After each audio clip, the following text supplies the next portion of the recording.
சுவிசேஷம். இந்த நாளுக்குரிய தேவ வார்த்தை.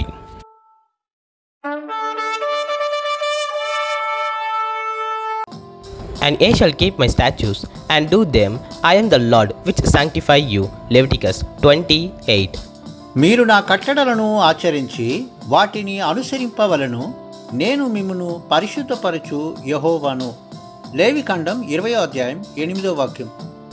என் கட்டளைகளை கை கொண்டு நடவுங்கள், நான் உங்களை பரிசுத்தமாக்குகின்ற கர்த்தர். லேவியராகமம் 20:8. அன்பின் தேவ பிள்ளைகளே, இன்று அநேக சத்தியங்களை கேட்கின்றோம். ஆனால் அந்த சத்தியங்கள் நமக்காக பேசப்படுகிறது என்பதை நாம் உணராதபடிக்கு ஏனோ தானோ என்று இருந்து கொண்டிருக்கிறோம்.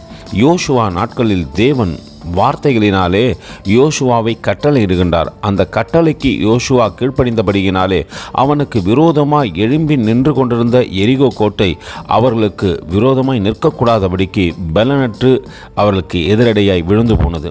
நாம் தேவ கட்டளைகளுக்கு என்று கீழ்ப்படுகின்றோமோ அன்று நமக்கு விரோதமாய் எழும்பி நிற்கிற காரியங்கள் பலன் கொள்ளாதபடிக்கு சரிந்து விழுந்து போகும். நாம் தேவனுடைய கட்டளைக்கு கீழ்ப்படிந்து நடக்கத்தக்கதாக தேவ சமூகத்திலிருந்து வார்த்தை வரும்பொழுது நம்மை தாழ்த்தி ஒப்புக் கொடுப்போமா? கர்த்தர் தாமே உங்களை ஆசீர்வதிப்பாராக. ஆமேன். எங்களோடு கூட இணைந்து ஊழியம் செய்ய விரும்பினால் இந்த வார்த்தைகளை மற்றவர்களுக்கும் பகிர்ந்து கொடுங்கள். இது ராஜ்யத்தின் சுவிசேஷம். Thank you for watching. God bless you.